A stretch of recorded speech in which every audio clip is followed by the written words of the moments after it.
ESPN 1059 The Zone. Steve Robertson joins us. Gene's Page 247 Sports. Show is brought to you by Cover Source Solutions. HVAC and plumbing. So if you need air conditioning work, and that's important year-round, but definitely this time of year, Cover Source Solutions.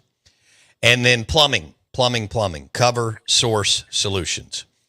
HVAC and plumbing, locally owned, Mississippi grown, with locations in Brandon and Ridgeland. Is Steve fighting with his phone? Steve Robertson on the Farm Bureau Insurance guest line.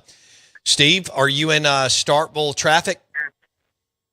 No, I'm in Starkville proper. I'm good. I don't have any traffic problems out here in the stick. All right, all right, Joe Castiglione, longtime athletic director at Oklahoma, is stepping down after 27 years. And Zach Selman is tied to Oklahoma, worked there. We know about his dad and his uncle, legendary players under Barry Switzer. And that's his dream job. And this is okay to say, if he's offered, he's gone. Do you believe that he is the leader in the clubhouse right now?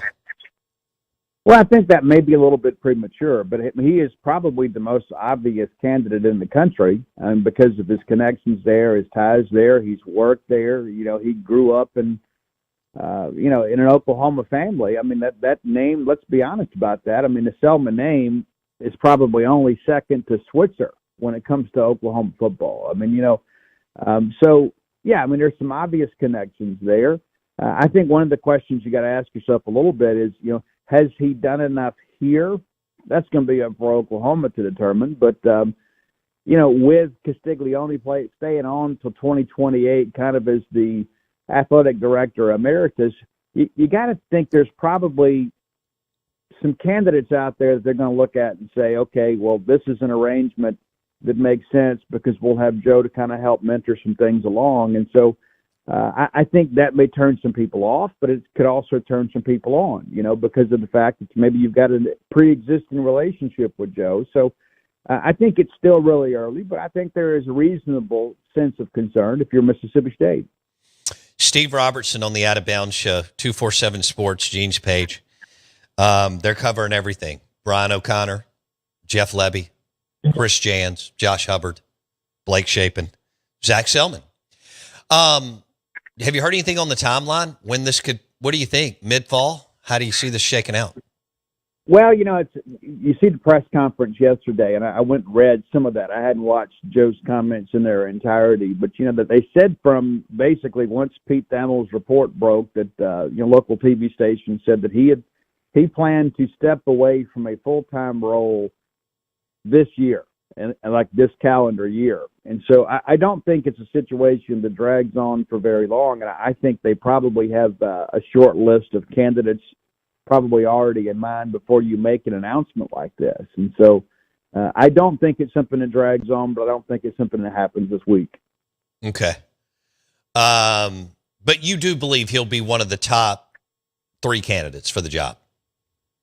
Yeah, I think he should be. I mean, just because of his family connections, and you look, the last 6 months have been pretty good for Zach Selman in Mississippi State. I mean, you announced the plans to have the football-only IPF.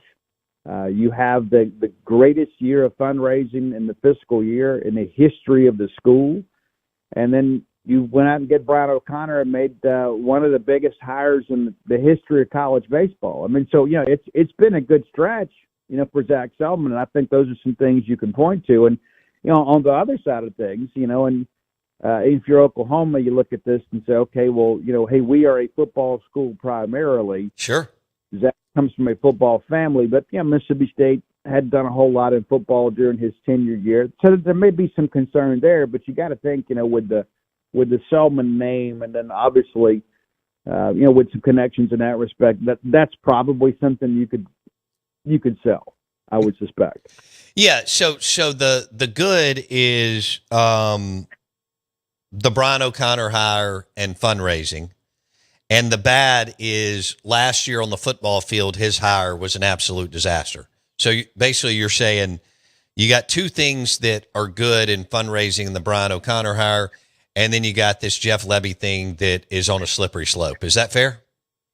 Well, yeah, but also too, I think the commitment to facilities at a time that a lot of people aren't doing it. Finding a way to get those things done, finding a way to get those LED lights that have been so coveted by so many for so long, to get that process going, and then the Howard Performance Center. And those are things that again I think are feathers in the cap of one Zach Solman. I think Zach's done a good job here as of late. I mean, you take that first year and you observe, right? I mean, you don't come in like a bull in a china shop. I mean, you got to kind of see what the lay of the land is, and I think that's what he did that first year. Is just, hey, let me get my legs under me and see what kind of hand I've been dealt.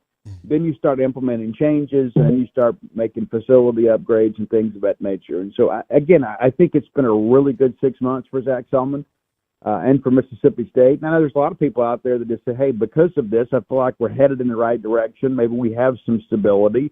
You got Jans Purcell agreed to an extension. You've got, Brian O'Connor here is the second highest paid baseball coach in America. So you feel like maybe you're entering a phase where maybe things won't be so herky-jerky, and then all of a sudden this pops up. Steve Robertson on the Out of Bounds Show, brought to you by the amazing food at Two Brothers in Starkville, Mississippi, right in the Cotton District, and their new sister restaurant, Older Brother Bistro, with the phenomenal Reuben and Muffaletta. All right there in the Cotton District. Two Brothers and Older Brother Bistro. Steve Robertson on the Farm Bureau Insurance Guest Line. Check out his page today, genespage.com. All right, win total 3.5, Steve, for Mississippi State 2025. They're going to have to go over that for Jeff Levy to keep his job, in my opinion. If Steve Robertson was going to bet $100, which, by the way, I still owe you dinner on the Coleman Hutzler thing. Damn. If you were going to bet $100, win total is 3.5. You going over or under, Steve? I'm going over, and I do plan to collect on that that dinner. You should. There's so many people that owe me money and owe me food. Sometimes it's difficult to keep up with. But nevertheless, yeah, I'm taking the over, but maybe not much over, right? I mean, obviously, four pays me, but yeah, I think this team will be better. I don't know. It's like one of those scenarios is you may have a much better team but not have a much better record because of that schedule, and so. Yeah, I was looking at it yesterday. I mean, the way that game against Florida kind of lays on the schedule, and it's so tough to go win in Gainesville, it is, no matter what kind of year they're having. But I kind of like the way where that game falls in the Florida schedule. I mean, it's after a brutal stretch there. But this team is going to have to win at least one SEC road game to get to a bowl, whether that's at Florida, whether that's at Arkansas. They're going to have to find a way to get it done. And so, Arkansas, some people project them not even to make a bowl game this year. Maybe that's one you can get. But, I think you got to get 5 or 6 wins this year. Yeah, and you can't Chad Morris this at Arkansas. He went goose egg, and was let go. So I agree with you. Tennessee at home could be winnable. Maybe you have a 30%, 40% chance to win. Some people would say I'm crazy there. That Florida thing's interesting. I had not thought about that, but now I see that they play Texas and at A&M back-to-back before drawing Mississippi State, and they won't be interested. Florida much better, but maybe they could pull one there. And then Steve, at Arkansas, I mean, you either have to win or be really competitive in that game, right? Yeah, and State has been. I don't know what Chad Morris ever did to Joe Moorhead, but Joe beat him just unmercifully when they played both times. But you go back and look at the Leach years. Every one of those games is very competitive. I think you could make the argument that State should have won them all. So State's had some success in Fayetteville, and of course the Arnett year, we go up there, which was one of the most boring games I've ever seen in my life. My God. Neither team could really mount the offense. State played really good defensively, and then State played very poor offensively. I'm not going to give the Arkansas credit defense for that. It was absolutely abysmal. The game that was called, you had Mike Wright starting the game, and it really came down to 2 plays, a false start that negated a defensive scoop and score for Arkansas, and then a phantom block in the back penalty that negated a touchdown for Mississippi State on a Mike Wright run. But, no matter what lately against Sam Pittman, State has found a way to go up there and be competitive. Now, Arkansas came into Starkville last year and made State look like they were an FCS team. Yeah, they did. It was absolutely abysmal. And so if I'm Jeff Levy, I don't even have to have a pregame speech when you go to Fayetteville. You know, I mean, just let that highlight video play all week long in the Shell Center, and that's your pregame speech, because that was embarrassing. That was one of the more embarrassing performances that I've seen a Mississippi State team have in a long time. Steve Robertson on the Out of Bounds Show. Check out his page, genespage.com. Brought to you by the best wings in the SEC at Two Brothers in Starkville, Mississippi. And big-time awards from USA Today, back-to-back years. Mississippi's college town is growing. All right, Steve, you mentioned – so how do you handicap this? Because I can't do it. I mean, I don't remember what it was, 33 transfers, another 20-plus signees, almost 60 new players, bringing back a few players, you know, Shapin and a couple of guys on the offensive line, and, you know, Isaac in the somehow is stuck around, God bless his soul, in the secondary there. I don't know. I mean, these guys are from Northern Illinois and Texas, and how do you handicap this team as far as how talented or not talented they are, Steve? Well, I need to see this new look offensive line in camp. You know, I mean, that's the thing. When in the spring, the first day of camp, I go out there and I look at the offense, trying to take some pictures. You look at the offensive linemen, and most of them were shorter than me. You know, and I thought to myself, if we have to trot this group out there in a season this important to the Jeff Levy era, we're going to be in trouble. Well, you know, Phil Lodeholt changes that. And so you go out and you get some big, beefy, long guys, but we haven't seen them in the uniform yet, you know. And so I think that's going to be one of the most important things when you think about this Mississippi State team is, you know, last year the offensive line was serviceable, but you had some games you couldn't move the pile. I think Phil Lodeholt is a guy that kind of recruits in his own image, and I think that's going to be better. But, you know, I wish these guys had the benefit of the spring. Defensive line could not be any worse than last year, and that's not throwing shade at anybody. I mean, you had some injuries and you had some guys not develop. You made a major commitment to that in the offseason, so we do expect that defensive front to certainly be better. They certainly look better, and we did have the benefit of those guys in spring practice. We had a chance to see them. The group looks dramatically different compared to last year.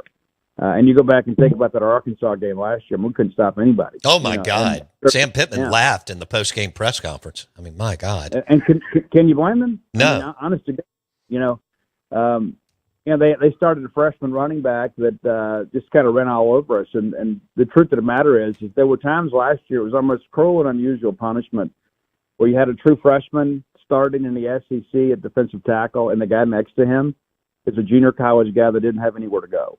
You know, and so, and again, and no, hey, listen, no shot at that kid, right? You get the opportunity, you take it and go try to make the most of it, but you're not going to win games in the Southeastern Conference with that kind of lineup. And so they've addressed that, and I do like the look and the movement of this defensive line group, and I think the linebackers are going to be as good or better than last year too.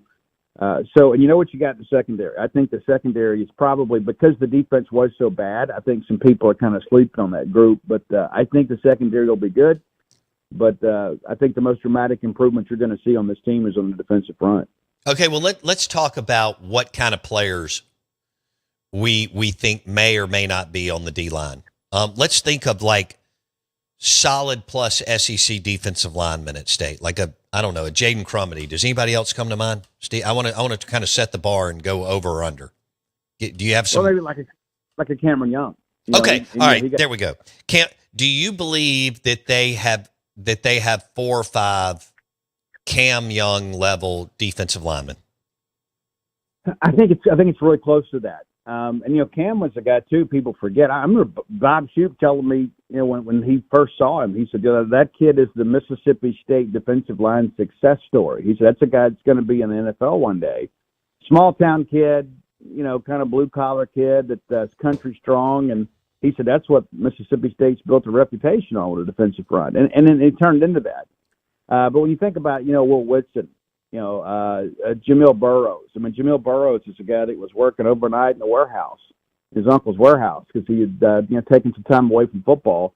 Former Alabama guy, former Miami Hurricane, probably one of the best defensive linemen that we had in camp this spring. And that's a guy that State essentially got as a walk-on, and so nobody's really talking about that, but I think there is going to be a dramatic difference on that interior.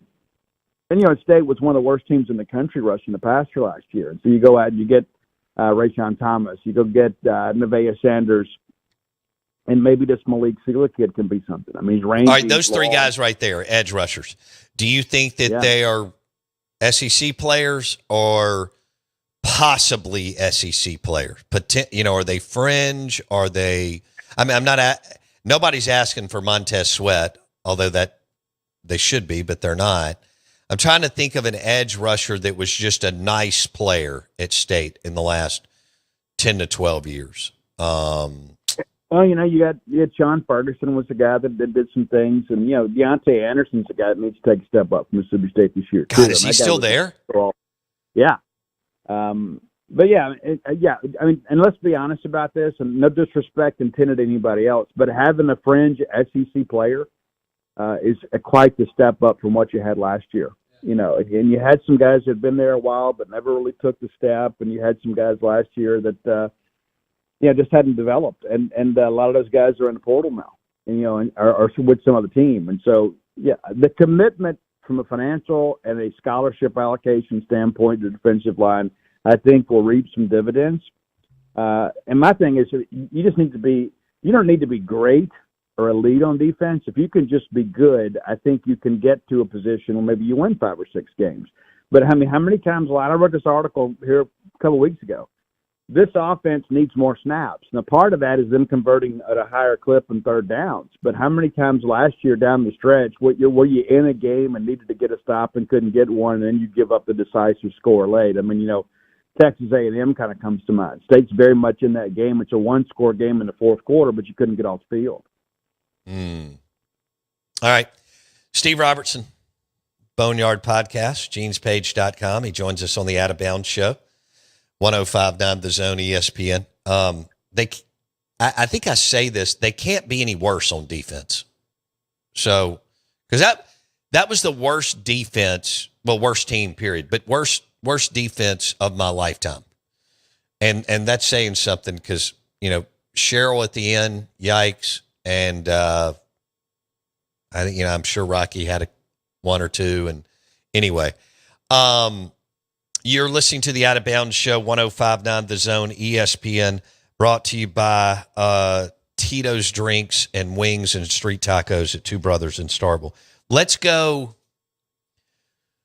Keon Coleman's most talented wide receiver you probably had since Eric Moulds. He's gone to Missouri. Who is there to fill that void on offense? Yeah, but this time last year we didn't know a lot about Kevin Coleman either. Kevin, my bad. Yeah, that's right. That's how much I want to forget about the 2024 football season. I just referred to him as I think somebody who played at Florida State. But go ahead. It happens, but I like the group, and I think Brennan Thompson is a guy that maybe he's not as thick as Coleman, but he's as explosive, and I think that he is a guy. He's the kind of guy you run a 7-yard hitch with, and you miss a tackle, it's a touchdown. I mean, he's a guy that's very explosive, and I don't really worry about having wide receivers under Jeff Levy. I think he'll always be able to kind of construct that, and Bumpus, I think, has done a good job in the portal last couple of years. But I think when you look at this aspect of it, this offense itself kind of lends itself to pass catchers because you throw it as much as you do. And so I think that group is going to be as good as last year. Can somebody step up and be Coleman? Yeah, we'll see. You got a lot of candidates. But I don't think this team is going to have the big issue with scoring. I mean, again, you think about last year too, to kind of go to running back. Devin Booth really didn't know where he was running the first half of the year. And then by the second half of the year, he figures it out. Johnny Daniels, a nice piece for you, but he was having to carry probably a bigger share of the workload than you expected because, beginning of the year, you have to dismiss a running back, and that's Jeffrey Pittman, and so you go out and you add fluff, to this mix, you still have Johnny Daniels back, and you get the gift of getting Devin Booth back because of this NCAA and ruling about junior college stuff. That running back room went from being a liability to being a strength. And so I think that's one of the things you kind of, again, a rejuvenated offensive line, a running back room that it's going to be as good as probably the top half of the SEC to get Blake Shapen back. I don't think you're going to have the problems offensively. Again, that's why I'm a little optimistic about getting to 5 or 6 wins, is because I think this team will be able to score. And I think this defense will be markedly better than last year. Again, don't expect them to be elite, but I think they'll be able to get some stops this year and get the offensive football back. Don't you agree that they got to go 4-0 in the non-con? Yeah, and we've talked about it before. I think that Arizona State game is the most important game on the schedule. I know there's some people out there within the rivalry think, oh, no, it's always the Egg Bowl. Absolutely not. We've got to stop thinking that way. That's always a big game, but when you think about the totality of the season, if you can find a way to get that win over Arizona State, that puts you in a great position to go 4-0 in the non-conference. And I think you need all 4 of those to feel good about the possibility of making a bowl game. But that Arizona State game at home opener, night game, the LED lights will be unveiled for the first time. It should be an electric environment. And so there's a lot of reasons to show up that night. But if State can win that ball game, I think it really is a very positive step, not only just for the season, but for the program at large. All right. So that's a night game against Arizona State? Yeah, well, night games, as far as night games go in the South, I think let's kick off 7 o'clock, something like that. We'll get a chance to. Okay. We'll get a chance to have fun, but we need a capacity crowd. We certainly do. I've got texters saying that this Mississippi State program and team, it can't sleep on Southern Miss at Southern Miss. Your thoughts? I agree with that too. And Charles Hopp is a guy, obviously, that that has some history with Mississippi State. He understands how important it would be for Southern Miss to beat Mississippi State. And of course, I think he has 20 players from Marshall that made the trip down to Hattiesburg with him. And again, I don't know what Marshall was doing. It makes no sense to me that you would let a championship coach leave, for an in-conference program. But, yeah, we can't overlook that game. But, it's still a game I expect to win, as is Vegas. I think last time I looked, State was 13.5-point favorite. But, you can't go down there and lay an egg, But, from a talent standpoint, State ought to be able to compete and do a good job even in Hattiesburg. I know there's some paranoia out there because people understand how important the game is. Sure. You lose that ball, it's like, oh, my God. It's curtains. Here we go again. All right, Yeah. Steve, thank you, man. Steve Robertson, jeanspage.com, brought to you by Two Brothers and Older Brother Restaurants in Starkville. See you, bud.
WRKS Pickens Jackson. All systems go. Live from the Whiskey 61 Lounge inside the Bank Plus studio. This is our warning.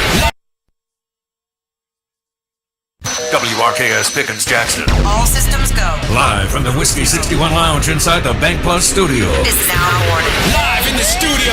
It's the Out of Bounds Show with Bo Bounds. Streaming live worldwide on the Out of Bounds radio app. And on your radio at ESPN 105.9. All set? Let's go. The Zone.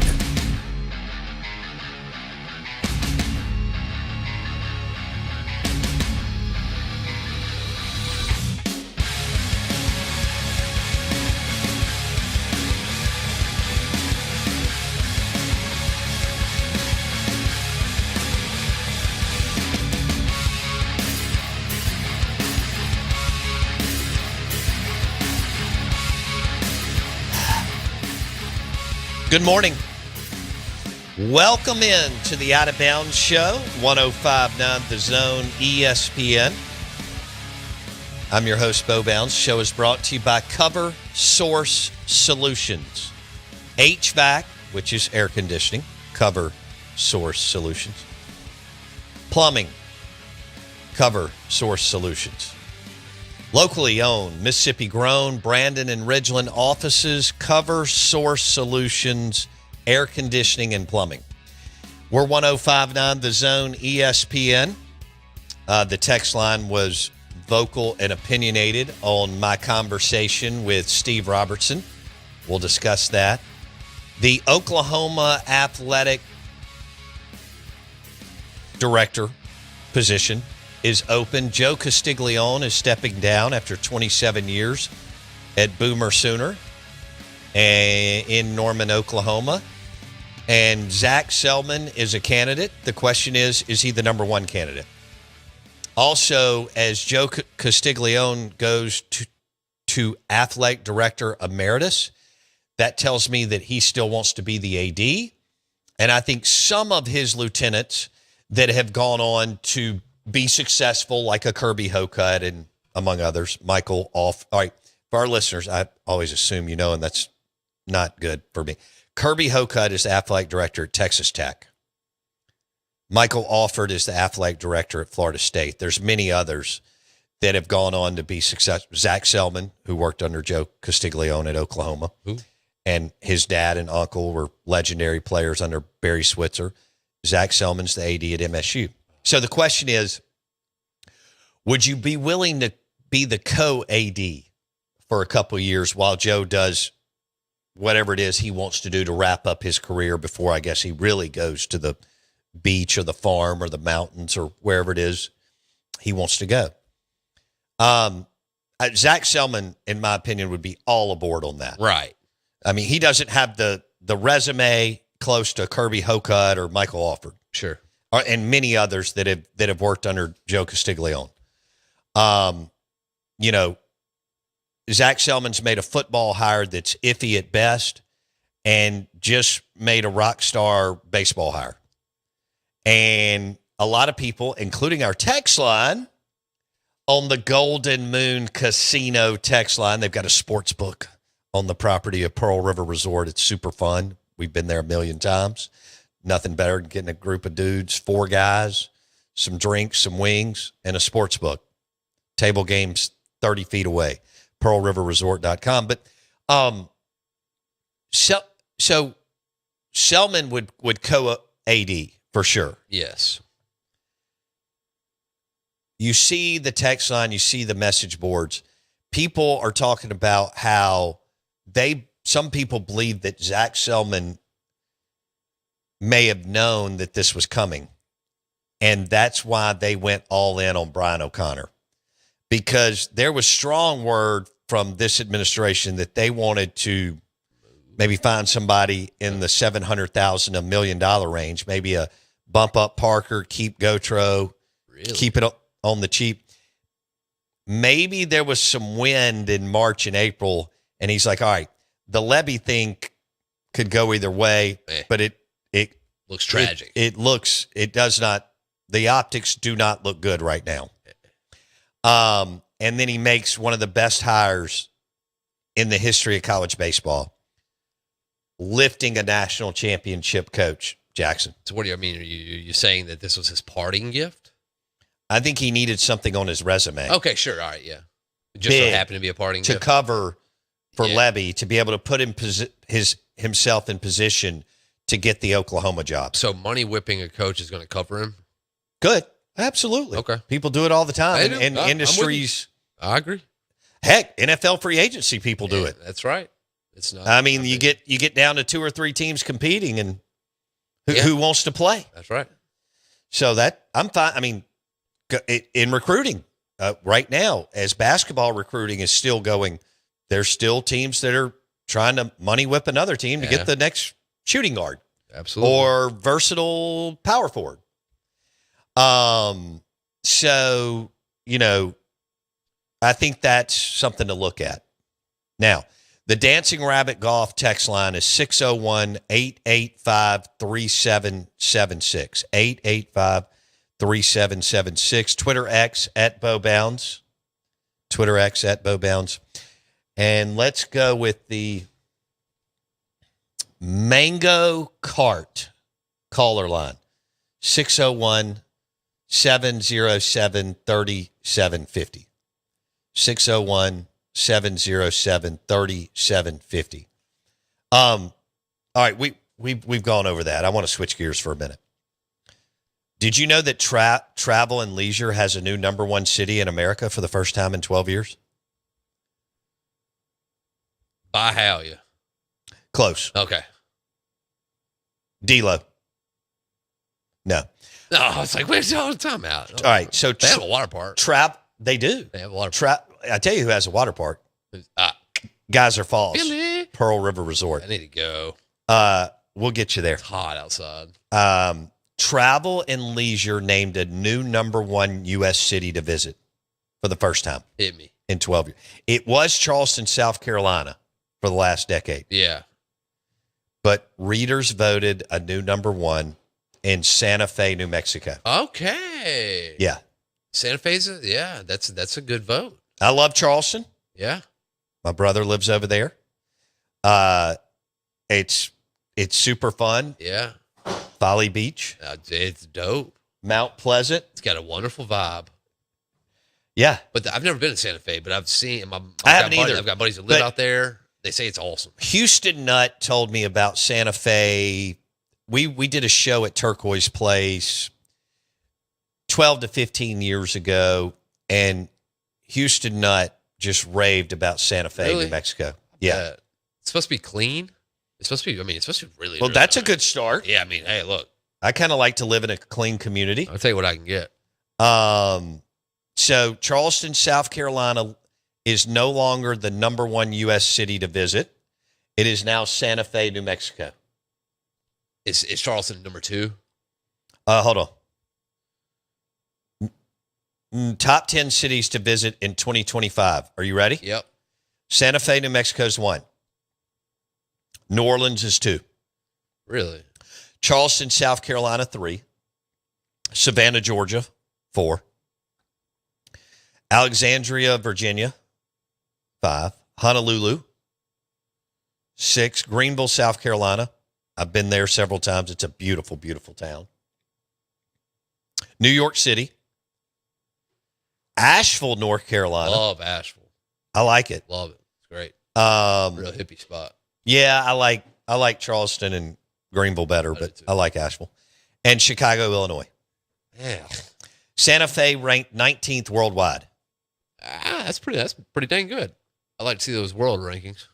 The world number 1 is in central Mexico. Really? San Miguel de Allende. Yeah, I went to school with that guy. Okay. Mexico City also made the top 10 at number 7. Really? I've been to Mexico City, but it's been a while. I would not consider it one of the top cities in the world to visit, but maybe a lot of things have happened. We had armed guards outside of our hotel when I was there. That's part, yeah. It was. We're live in the Bank Plus studio. The Out of Bounds Show is driven by your next spray and bedliners at Rick's Pro Truck.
Good morning. We are the Out of Bounds Show. We're brought to you by Cover Source Solutions for HVAC and plumbing. Locally owned, Mississippi grown, with offices in Brandon and Ridgeland. Cover Source Solutions, HVAC and plumbing. Air conditioning is a good thing. Jackson loves it when I talk about when I travel and all the hotel rooms I'm in, and how I try to get that thing on like 62 degrees where it's an igloo. And then you wake up and you're like, that room's freezing. And then you get in the shower and you get out of the shower and it's freezing. Pneumonia. And it helps your body get rolling. We'll ask Jermaine Benoit about that, health coach to the stars, who will join us in the next segment. What helps our bodies get rolling? I like that. What? So we need to ask her what helps our bodies get rolling. Yeah. I like that. Yeah, I'm out of True Brain, which is not awesome. And it's shipped, but it's on its way. But I haven't been able to smash a True Brain yesterday or today yet. We're still creating really good content. What we do. Which I'm excited about. Right here on the Out of Bounds Show, ESPN 105.9 The Zone. They're going to give Daddy the Rain Man suite. Do you dig that? We're going to Vegas, Mike. Vegas! You think we get there by midnight? Money, we're going to be up 500 by midnight. Ah, Vegas! Vegas, baby, Vegas! How many times have you lived that? How many times have you lived that? Man. Walking in the casino and you're like, I will be up 500 in a matter of a minute. Man, the drive to the casino is probably one of the best drives. Because you just know you're winning. I mean, if there's any other question, you don't need to go. Right. I mean, have you ever not been confident when you walked into a casino? Come on. I've always known what's about to happen in there. And I'm about to get rich every time. Yeah. I mean, Every you time. know you're going to be up $500 to $1,000 Yeah, but also in 60 seconds. But also live by the motto and the fact of, like, if I don't have confidence in myself, why should you? Right. So, I mean, I got to know I'm going to win. You got to know If I don't know I'm going to win, if I think I'm going to lose, I'm probably going to lose. There you go. Don't think like a loser. No. We don't want to do that. Jermaine Benoit, health coach to the stars, will join us next. And we'll talk about all kinds of fun things like vitamins, food, spices, seasoning that works for you. But this time of year, some of the things that you can do to be healthier. And we've talked about grounding and all that. I've got some questions for her too. Win totals for Ole Miss, 8.5. That scares me going over. Can they get to 9-3? Yes. With that schedule, they can. They didn't have that schedule with all they lost, no way in hell. But that schedule is so good, they can. But I don't want to bet it either way at 8.5. If you make me bet it, I'm betting it under at 8-4. Run away from that. Now Mississippi State's at 3.5, and I would take the over. I think they go 4-8. Optimistic. That may be a little too optimistic, but they need to win 5 games to keep the staff there. That's 4 non-cons. Well, I don't think people care. It could be 3 non-cons. Oh, yeah, it doesn't matter. And 2 SEC games or 4 non-cons and 1 SEC game. As long as there's an SEC game one. You can't you can't Chad Morris you cannot Chad Morris at Arkansas this thing and go winless in the league in 2 years, because you'll have 28,000 people at Davis Wade in 2026. Did he go bam, bam, 0-0, and then he was gone? Yes. He got bounced after 2? Yes. I wonder if surely there's never been a coach that survived that, right? No way. I can't imagine. I mean, winless in the league. Other than Vandy, maybe? Yeah, that doesn't count. It really doesn't. And now Vanderbilt's got a better team than Mississippi State. Right. But, I mean, they've made so many bad decisions post Dan Mullen. I mean, one epic bad decision after another post Dan Mullen. It has been just, it's unbelievable. It's unbelievable how you got here after all the winning you did and all the players that went to the NFL. and all the big road wins at Florida, at Auburn, at LSU, at A&M, at Ole Miss, at Arkansas, at Kentucky. I mean, road wins are delicious. They're hard. You won, you won everywhere except Bama. And then now you're here. All these decisions post Dan Mullen, and here you are. So you got to get back. You got to get back. There's never been a better time to be competitive. Right. Well, there's never been a better time to be able to get competitive quickly. Absolutely. There's never, I see Mississippi State fans post and this, and it's a very pessimistic approach and group, and I think this is nonsense. Act like winners. Demand that you win this year. Absolutely demand that you win this year. In football, I know you're going to win in baseball with Brian O'Connor. He's about to win big. But Squirrel says 3-9 at best, Bo. I feel you. And then he's got a bunch of laughing emojis. He did say, I like a hotel where you can hang meat too. I like it when my sunglasses frost up when I walk out of the room. Yeah. I mean, I want my hotel room. I want an igloo. I want ice. Wake up and, oh man, I'll grab an icicle. There has been a coach that survived a 0-0. Hold on. Let me think. Oh, there's not. Brett Bielema. No, he way got you off get the this. snot after year one. And let's go FCS. I mean, this never happened in FBS, so it's FCS. Oh, it hadn't even happened in No, Vandy? Bobby no. Johnson? Nope. Or, Nope. I'm trying to think. Clark Lee Motors won I guess he won a game even before this past. I know they won this past year with Diego Pavia. Yeah, he had a clipped one. And the New Mexico State crew that they brought in, which was brilliant. But I guess my question was, had Clark Lee Motors won an SEC game prior to that? He's the head coach at Vanderbilt, by the way. His name reminds me of someone who owns a bunch of RV parks around Tennessee. No doubt. You see, hi, I'm Clark Lee. We own RV parks from Gatlinburg to Cordova. How did that sound? That's pretty good. Okay. It was our main man. Hold on. Can you give me a hint? Yeah, I mean, Prairie View A&M. See if you can get the coach from Prairie View A&M in the 90s. Was he tied to Mississippi? No, I don't know. That's a good question. Let me look. Because not only did he survive 2, he survived 4. 4 seasons of not winning a conference game? 0-44.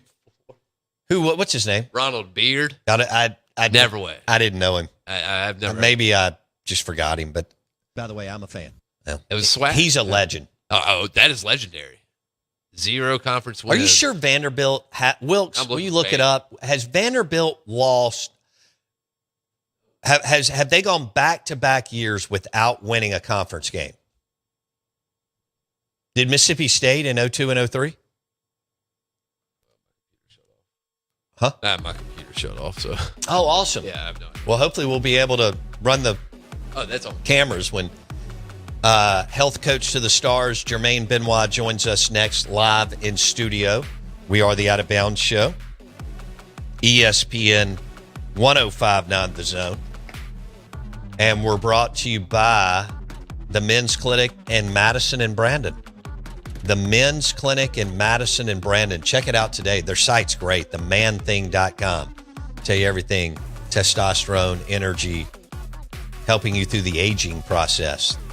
The Men's Clinic in Madison and Brandon, themanthing.com. Jermaine Benoit, live in studio. You can watch on YouTube. Search Out of Bounds Sports next.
All right, good morning. Welcome into the Out of Bounds Show, ESPN 105.9 The Zone. We have a special guest with us, health coach to the stars, Jermaine Benoit, Nourished and Empowered. You can find her on Instagram and Facebook. She joins us a couple times a year. I'm going to have to get better at getting her in at least like once a month or every other month. And she shares all kinds of fun stuff, health advice, nutrition, for us to age a little bit better and feel a little bit better as we're on this journey. And good morning, Jermaine Benoit. How are you? Good morning. I'm doing well. How are you? I'm doing well, too. Now, you've got to tell us before we get into some of this vitamin D and molecular hydrogen and things like that Wendy says I'm obsessed with all this stuff now. But you went to Banff, Canada? Banff, yeah. It's been a bucket trip list of mine for years, probably at least like 7 or 8 years. And you see these pictures. I don't know if you've looked at pictures, but the water on these lakes is crystal blue all the way through. Okay. And I just really wanted to go see it for myself. Anyway, you have to go see. It's better than a picture. Like, you have to go see it for yourself. It's unbelievable. It's what I think heaven is going to look like when you get there. Yeah. It's so amazing. Yeah. How many miles a day did you average hiking, and at what incline? Okay, so I don't know if I know the exact. I think it was like 10 or 12 miles a day, but I was checking my steps, and it was like 26,000 steps a day. 26. That's like being at Disney World. It's more. It's like walking. Except Disney World you're on an 10 incline. times. Okay. Anyway, but yes, at an incline. So as I was saying earlier, one day, just kind of sporadically saw a hike, and I was like, we've got some time to waste. Let's just start seeing what this is about. And once you get a certain way, you're in it. You just got to go. And had no clue, but it ended up being a 2-hour hike up what's called Sulphur Mountain, and basically 2 hours at about a 25% incline the whole way up. I felt very, very accomplished and you humbled. should. When we got up there, but it's beautiful. I bet. And and all the scenes along the way were so pretty. And you start at the bottom, and there's all these greenery, and then you get up where you can see the waters, and then you get up a little bit further, and you can see snow still in certain parts. So how cool is that? It's super cool, and but definitely took the gondola down. All right, so you hike up it. You hike it up. There's a restaurant at the top of there. Did you all hang out and have a drink? No. Or could you even do that? You could do that, but it's a tiny little restaurant. And actually, I had looked at getting a reservation there, but it's booked out like 4 months in advance. That makes sense. And if you don't hike up, then the crazy thing is to like ride the gondola up and back is an additional like $180 just to get to the restaurant, which is a little crazy. I mean, I like to enjoy, but seemed a little crazy too. But it's beautiful once you get up there. How many days did you hike?